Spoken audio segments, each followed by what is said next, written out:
Welcome to the last episode of Two Up Front. I am Jay, and I'm not by myself. I am joined by Chuck. What up, Chuck? Sup, Jay? Sup, listeners, viewers, everybody. All right, guys, let's get into it. I know we did say it's the last episode, but don't hang on that for too long. We're getting to the weekend's game. Arguably the best game on the weekend that you could have seen. Manchester City against Liverpool. A game that really ebbed and flowed, had two halves, and even had two different spells of play within the halves. For 10 minutes straight, City's dominating, and then it goes to Liverpool, and then you go into halftime thinking, okay, this is Man City's game to win. And then they get the early goal, and there's a lot of back and forth. Almost like a boxing match, as was said by Klopp. Having seen the game, what do you make of it, Jay? Do you think this shows that Liverpool can usurp City at the top? Or does this say that City is good enough to hold them off, and hold everybody off that they're going to play here on after? So it was like a basketball game at times, like going back and forth. And because both of these teams play with a high line, it gives such an opportunity for chances. You never really see that exploited by other teams because the other teams are just, not good enough to even get the ball to create those chances. You can play the way that these teams play if in the majority of your games, predominantly all of your games, you have upwards of 60% of the ball. Yeah. But then against an opposition like the one was to the other, they were great foils for one another. But having said that, for the most part, I think City should have won that game. They should have easily had 3, 4, 5 goals against Liverpool. Liverpool did well to get a result because at the end of the day, coming into that game, you're only a single point behind City. What you don't want to do, you don't want City to open up a 4-point gap where then you are dependent on them slipping up twice to close off the season. And where your performance is not quite up to par with what they are producing on the day, then your goals coming to the game obviously are to win the game. And this is what I love about teams like Liverpool and Manchester City. It does not matter where they play, whatever field they go onto, they play their philosophy, their style. They want to impose themselves on the game, impose their will on their opponents, and for the most part, that's what you saw. I mean, Manchester City were able to even neutralize Trent Alexander-Arnold. You know, it was one of those games where the noise and social media and from spectators who were watching was again about Trent's ability or inability on the defensive side of the ball. But it's one of those things that you ride with that because of what he gives you going forward. But yeah, I think the other thing that you realized is, man, if Manchester City had a recognized number 9, it need not have even been a Harry Kane or Lewandowski or Benzema, just someone who can put the ball in the back of the net on a regular basis. That is what they're there for. They would have been far and away in the league and also in this game, because there was a chance, for example, that Sterling missed, which was like, man, you should just bury that. I think part of that as well is Alisson. Alisson is starting to have this aura that when you are one-on-one with him, the chances of you missing are greater than against any other keepers. He is developing this presence that you want to really think long and hard about what you're going to do, the placement of your shot and things of that nature. So he kept them in the game as well. But yeah, my feelings on the game is that City should have won that game. They should have won the game. Liverpool did well to get the result. And now it's a matter of can you pick up that one extra point, because they do have the goal difference, first time in forever, it feels like, in a campaign where Pep's City are involved. But they do have the better goal difference. So can they pick up that one extra point over the course of the remainder of the season? So how I saw the game is that an ode to both managers, and I think it's been said a lot, that both managers just stick to their guns in terms of their style of play. And you saw that regardless of how the game went, whether City on the back foot or whether Liverpool on the back foot, they stuck to their gameplay. And how I saw it is that regardless of whether City is dominating the game, right, like as they did after the first, I think, 15 minutes of the first half, Liverpool, as much as they were on the back foot, still played with the high line, still played with Trent going up, still played with Robertson trying to exploit the space on the left and stuff like that. And what that gives them, as much as they are not defensively better off, it still gives them a threat going forward. And City will always be aware of that. To the tune that when it finally did happen, that Liverpool saw the momentum, they were now in the ascendancy, and City had to back off a bit. And even then, though, they were not backing off in terms of changing formation or changing their style, backing off in terms of Laporte, who had, I think, a very decent game in terms of nullifying a couple of threats that Mane had in particular, or Salah as well. One thing I will add, with Trent being nullified, Salah did step up in terms of trying to be more creative, dropping deeper and actually collecting the ball rather being the reference point who is on the end of a lot of passes. To the detriment, it's sad that this money is not the money of 2 or 3 seasons ago, because the kind of space that he gets and the kind of balls that he receives Still from his scoring players. goals, but He's still quite, scoring. not quite the same player. Because I mean, in either end, I mean, you argue that City should have buried the game, but both teams can have a case that we could have scored at least 1 or 2 more.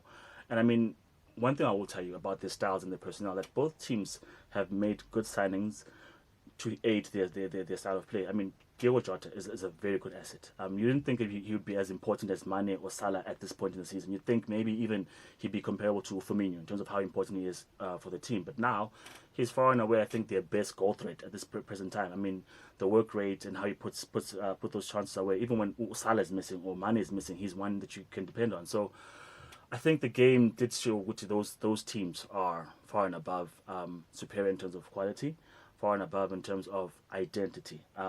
You see Chelsea struggling. Tuchel is saying we had a blip in form in the league. It happens again in the Champions League, and we had to rally back against Southampton. With Pep or Liverpool, they rarely take a step back. You can beat them, but the next game you see the same team. They come at you relentlessly. Whether Jesus is playing, or whether it's Grealish, or whether it's Cancelo, or whoever's on the pitch, they will come back at you. So that was a great game, and I think the title race is on. It is. On the matter of the performance, just going back to Liverpool for a second. Yeah. It's actually very interesting to this day that Klopp's teams are not built where the midfield is doing creative work. As someone on Twitter put it, it's not supposed to work, but it works, because those guys are there to do grunt work. They are there to protect the spaces that are vacated by those fullbacks. They are there to help with, like, push the front line forward when they go on the press, and to support them behind them. They're not there for when you look on the other side. For example, when you see the deepest lying midfield player for Manchester City is Rodri, and Rodri is an accomplished passer of the football. You know, in that game you did not even see Gundogan in that match, but the players who were there, Bernardo Silva and Kevin De Bruyne, very accomplished technically. And one of the things that stood out for me was how that the abundance of such technically gifted players exposed someone like a Jordan Henderson. Jordan Henderson, who is the Football Writers Player of the Season 2 seasons ago, which did not make any sense in a season where Kevin De Bruyne scored 13 goals and had 20 assists in the Premier League. But I suppose because Liverpool won that league campaign, and because English media bias is a thing, that's how because we were talking about that, we could not understand that when that result came out. Yeah. But and as I've said about Jordan Henderson in the past before, he's never going to be the reason that you lose. He does not try to play above his means. He does the thing that he can do, but the thing that he can do is limited, and it doesn't hinder the team in 99% of those games, because they are obviously superior to most of the teams that they're playing against. But in a game like that, specifically in a game against the Manchester City, who have been coached up by Pep Guardiola to be the most technically gifted side we've ever seen, likely in my opinion, in the Premier League, that's where he gets exposed. And it's fairly interesting to me when you go back to the Champions League game prior to this weekend's game. Klopp started with the midfield trio of Was Keita, was Fabinho, and it was Thiago, right? And Thiago and Keita, when they're there together, you know Fabinho is the guy then who just does the dirty work. Those two then elevate the team in terms of their technical ability, you know. And you saw at some point Jordan Henderson was pulled from the game. I understand why he's on the pitch. It's those things that are favored in the English game: passion, guts, glory. He's going to give it his all. But also, I did take note when we're playing without fans. You could pick up from the mics actually very clearly that Jordan Henderson is very vocal out there on the pitch. He is an extension of the coach when they're out there. So he organizes the team. So it's very important in that regard. But that team is good enough to continue forward without a Jordan Henderson. And I think the next step of evolution is to say thank you for your service and to get a Keita or someone of the quality or better in there on a consistent basis, and to make it easier for the fullbacks, not just have it be them who are providing the assists and the goal scoring opportunities.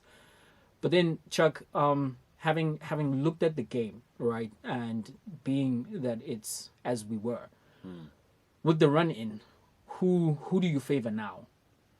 I still have to be the guys on top, because there's something to be said about giving your best shot and then still being exactly where you started.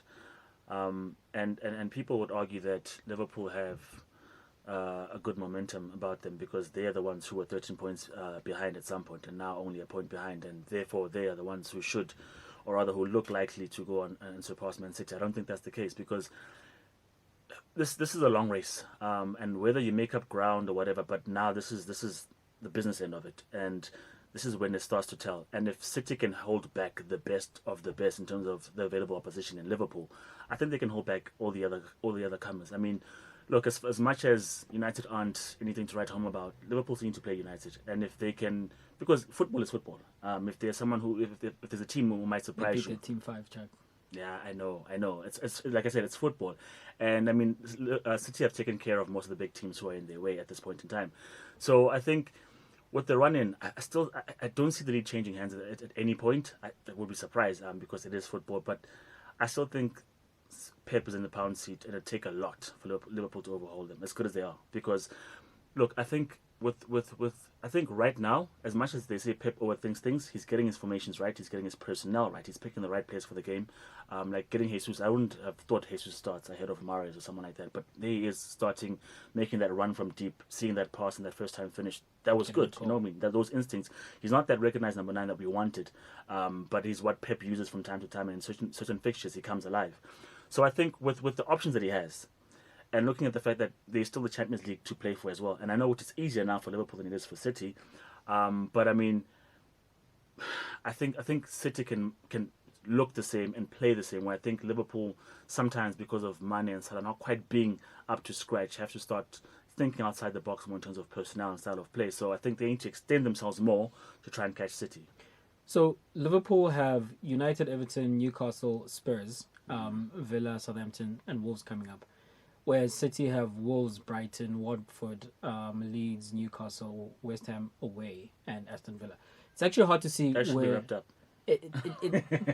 Because with both teams, it's hard to see where they drop points. But when you do consider, as much as it is true that Liverpool did swat Manchester United away 5-0 when they faced them early on in the season, it is still a derby match, and those do sometimes throw in weird results. And there is the game against Spurs as well. You know, a Spurs who have done the double over City, lest we forget the season already, and who are purring at this point in time. So if they go into that match still in that form, and then there's the question of where are Liverpool in Europe? Because if Liverpool are still playing for a chance to be in the Champions League final, of course this would be the same case and scenario with Manchester City. But if they're coming into the game against the Spurs, who are on top and are playing well, and Liverpool are thinking about trying maybe resting players, and it depends, have they maybe fallen further back from Manchester City at that point? But for both teams, this looks like the last 7 games are going to collect like maximum points. You know, it's very hard for me to say, okay, this is where I think they might lose. But that Manchester City going away to West Ham as well, that's a tricky fixture, you know. And we've seen that, for example, in the game against Crystal Palace, they were genuinely struggling in the game away from home. So if a West Ham still have something to play for on that penultimate weekend of the season, then we might get something which throws a spanner in the works, you know. But if everything holds, even if it's just a single point, which is precarious, you know, as a lead, I also think Manchester City might just go on to do this. Look, and the reason why we count the derby United is that Liverpool have been better than Man United for the past 4 seasons, easy. But they're games that they're winning 1-0 or 2-1, and they're thrilling games, and you're like, but you shouldn't be winning like that. Whereas City, even though they're, well, actually, the opposite is actually true, because Man United has surprised City more often than not.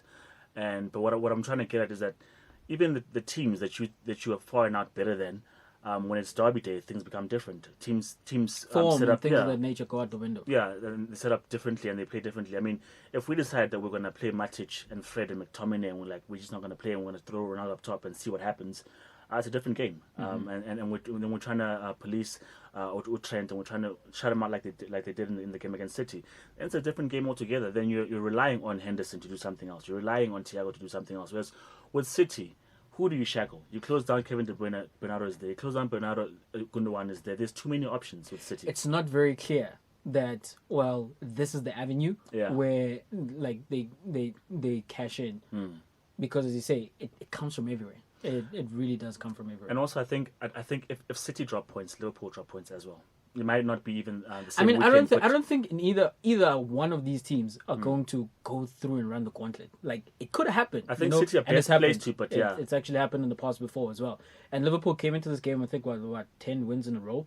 So what was 7? And like in that context, but I also do think both of them are going to drop points. we're now in choking season. If City drop points, they would have officially choked it away with the fixtures that they have.